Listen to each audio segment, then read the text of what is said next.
এই মুহূর্তের সবথেকে বড় খবর, এবার কড়া নির্দেশ দিলেন হাইকোর্টের স্বনামধন্য বিচারপতি অমৃতা সিনহা ম্যাম।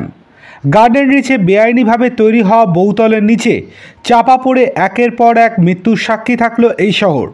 প্রশাসনের নাকের ডগায় পুরসভার ছাড়পত্র ছাড়ায় তলার পর তলা বাকি উঠে গেল, কেউ বাধা দিল না।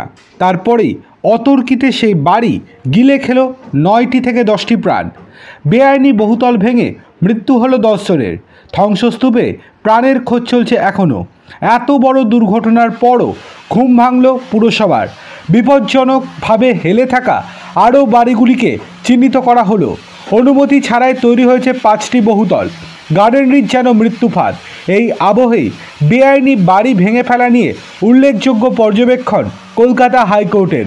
বেআইনি বাড়ি ভাঙায় স্থগিতাদেশের আবেদনপত্র পত্রপাঠ খারিজ করে দিল বিচারপতি অমৃতা সিনহার সিঙ্গেল বেঞ্চ। বিচারপতি অমৃতা সিনহা ম্যামের পর্যবেক্ষণ, বেআইনি নির্মাণের অভিযোগে বাড়ি ভাঙার নির্দেশে কোনো স্থগিতাদেশ নয়, স্থগিতাদেশের কোনো আবেদনই শুনব না।